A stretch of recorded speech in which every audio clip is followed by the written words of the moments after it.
Number 4 on the list is the Bears are already long down the road of trading the first overall pick. Teams have been identified. Compensation is being hammered out. Wow. Yeah.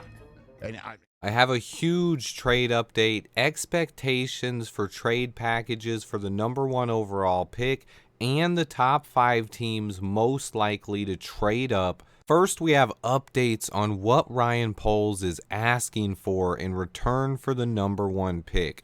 Multiple reports from Rich Eisen, Ian Rappaport, and an anonymous GM have said that the asking price to move up to number 1 overall, this is for teams not in the top 4, Poles wants 3 first-round picks. That's a 2023 first, a 2024 first, and a 2025 first, as well as a second-round pick this year. Let me go over that one more time. Reports indicates Poles wants to swap first-rounders this year and get a second-rounder this year. On top of that, he wants to get first-round picks in 2024 and 2025. This would be historic for the Chicago Bears. Where there is smoke, there is usually fire. Rich Eisen came back and talked more about what he heard at the Combine this week, specifically regarding the number 1 draft pick. There is so much talk and rumors centered around the Bears and the number 1 pick. It's fun to receive this much coverage from the national media. I said yesterday, I believe Ryan Poles has made up his mind and is trading the pick. Based on his words and what he said this weekend, it led me to believe that teams have said they will meet his demands and pay more to trade up early. This means Poles has already set the perimeters to trade the pick. What I wanted to explain today is what a lot of fans seem to be missing. The deal Poles seems to be working on is a mega deal. 3 first-round picks and a second-round pick is just franchise-altering. Everyone still seems to think we'd get more by trading with the Texans or Colts. In this situation, that's simply not true. The number 1 pick is the golden ticket. Teams won't pay anywhere near as much to get to pick number 2 or 4 as they will with number 1 overall. Now, in a perfect world, if you could get the Texans or Colts to overpay to move up just a couple of spots, then yes, you could trade down again and possibly get a similar style of deal. However, it does not seem like the Colts or Texans are interested in meeting those demands. Rich Eisen came out last night and said pretty much what I've been saying, that Ryan Poles has offers already and that they are already long down the road to trading the pick. Eisen said that the teams involved in the deal are already identified and they are hammering out the compensation as we speak. This is huge news. If true, it means a trade is imminent. I am just hoping Ryan Poles gets this deal done sooner rather than later. It's such a significant move. He doesn't need to rush, but he also doesn't need to wait too long either. If teams are offering 3 first-round picks and a second-rounder, you pull the trigger. I think we are on the trade watch every single day from now until the draft, or at least the start of free agency and a few days beyond that. I have significant hope that Ryan Poles can get this deal done sometime in the next 10 days or so. I think teams would be willing to pay more and to get this pick locked in before free agency. We are only 6 days away from free agency now.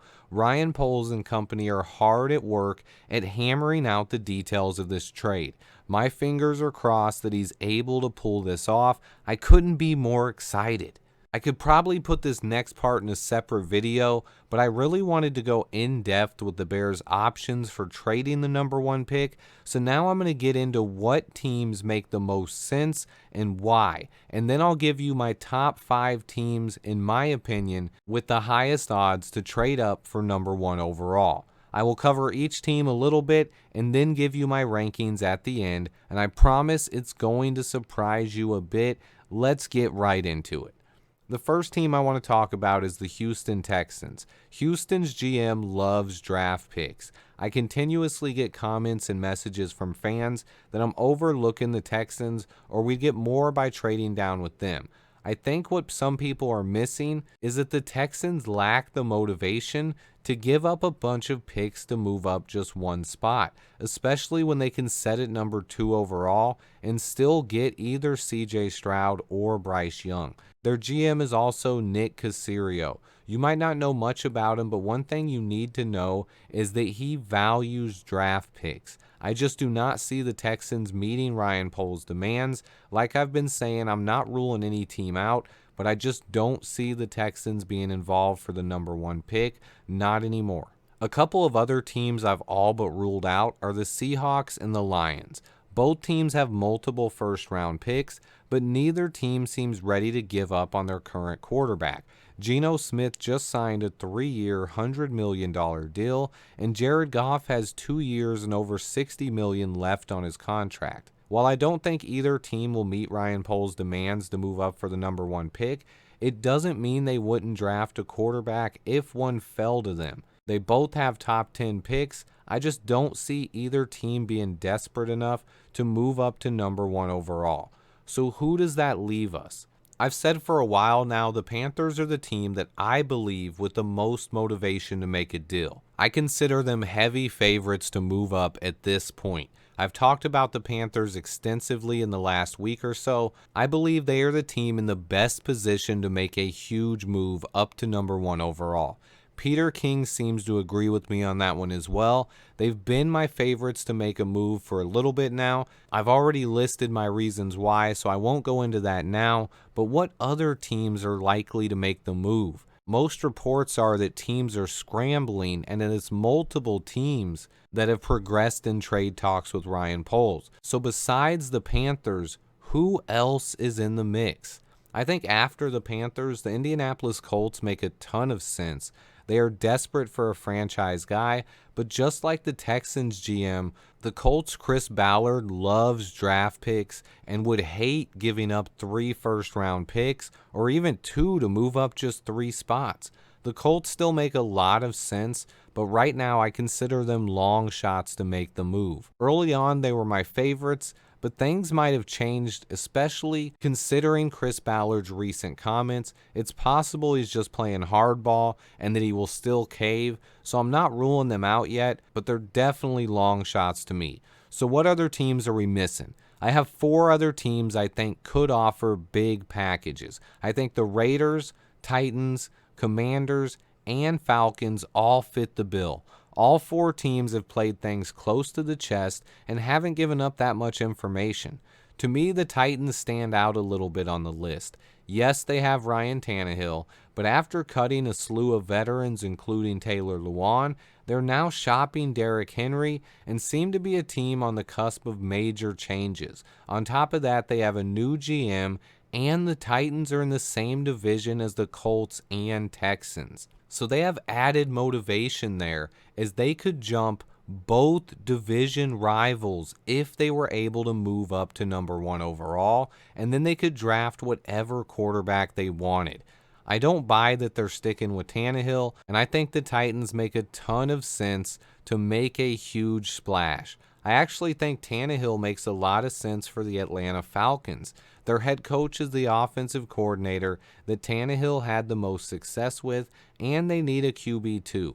I don't know if Desmond Ridder is the answer. The Falcons are in a division in flux. All 4 teams will have QB changes this year, and Derek Carr is currently the top quarterback in the division. I haven't ruled the Falcons out yet either. I think they also have good reasoning to make a move and come up to number 1 overall.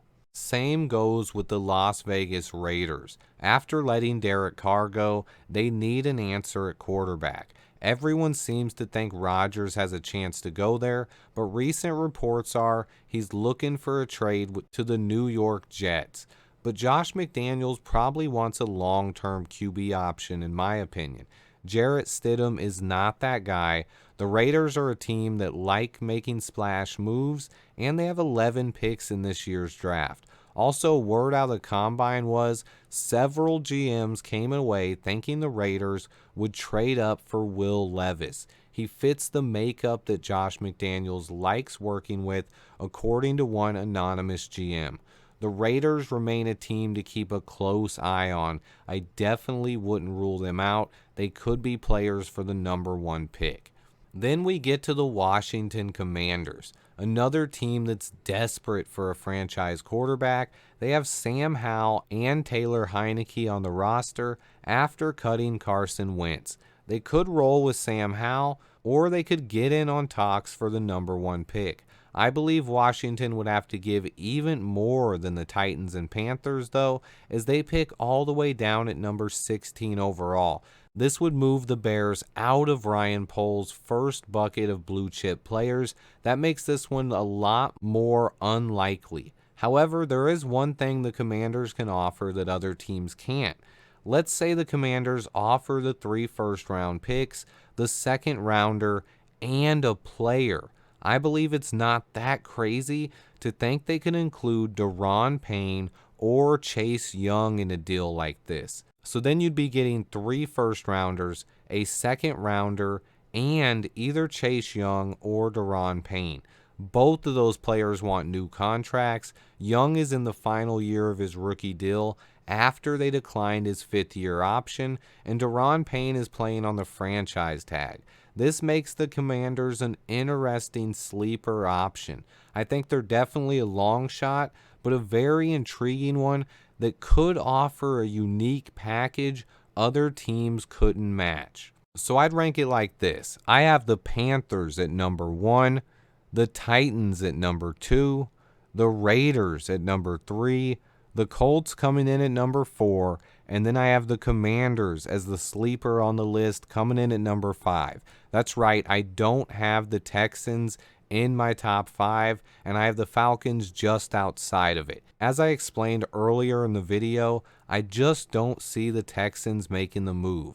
I still think the Colts make a lot of sense, but based on everything I'm hearing and reading, they seem to be a team that is losing the battle for the number 1 pick. I still believe the Panthers are the front runners, but there are definitely a couple of mystery teams possibly in the bidding as well. My guess is that those teams are most likely to be the Titans, Raiders, Falcons, or Commanders. This is all a guessing game at this point, but it's a fun one to play. I think one final thing that some people don't realize is that the Colts and Texans can be easily outbid in this game. They simply don't have the motivation to meet Ryan Poles' demands. The Texans can set right where they are and still get a top QB. The Colts can stay right at number 4 and maybe still get a QB they really like. Remember, the team that trades up might not get it right. The Texans or Colts could sit there and still end up getting the number 1 QB by not trading up. It happens all the time in the NFL. Sam Darnold and Baker Mayfield went before Josh Allen. Mitch Trubisky went before Patrick Mahomes and Deshaun Watson. Zach Wilson and Trey Lance went before Justin Fields. Meanwhile, teams like the Panthers, Titans, Commanders, Falcons, and Raiders have no choice but to make a big move if they want a quarterback, because these guys aren't falling that far down the board. These teams are not in a position to just sit and wait. They have the motivation to make a big move right now. So this is why I think there's a really good chance a trade happens soon. And if so, I believe it's most likely going to happen with the Panthers, but I wouldn't rule out the Titans, Commanders, Falcons, Raiders, or Colts yet. Elsewhere in the NFL, there's also big news on the Lamar Jackson front, as the Ravens have placed the non-exclusive franchise tag on Lamar, meaning he can negotiate with other teams. The Ravens would have the chance to match any offer he agrees to, or if they let him go, they would receive 2 first-round picks from whatever team signs Lamar. I don't believe the Lamar situation drastically affects this trade. Some people do. I do not. I think most teams will want to avoid this Lamar drama. Even if someone does agree to meet his fully guaranteed contract demands, the Ravens can still match that, and then you just write their contract for them and waste your time. I still think the Bears can make this trade, and I think it could happen sooner rather than later. Also, one final tidbit, Saquon was franchise tagged, and the Giants reached a 4-year, $160 million deal with Daniel Jones. The running back market saw 3 players get tagged. It's clear that teams would rather use the franchise tag than make long-term commitments to these running backs. Saquon Barkley, Josh Jacobs, and Tony Pollard were all tagged, and it looks like David Montgomery is set to enter free agency. So much is going on right now, guys. Stay tuned. Be sure to turn on your notifications so you don't miss out on new videos. Don't forget to hit that like button for me. And until next time, bear down. We know the story of the Combine. I told you it was a story of the non-playing season, as we refer to it, the off-season. Because it's going to last a long time, I said. The minute that Lovie Smith bequeathed the first overall pick to the Chicago Bears, and the Bears having Justin Fields already. And I said all spring long, up until draft day, is going to be the story about what the Bears do with the first overall pick, unless they obviously trade it sooner. Number 4 on the list is the Bears are already long down the road of trading the first overall pick. Teams have been identified. Compensation is being hammered out. Wow. Yeah.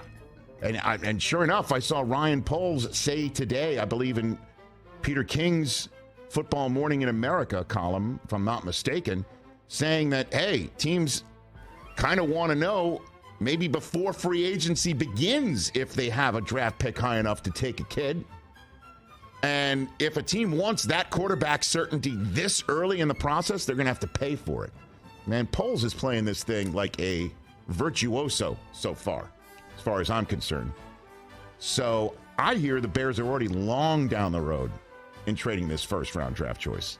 Thanks for watching Swift Sports Network. Like and subscribe for daily Chicago Bears updates, knowledge over narratives.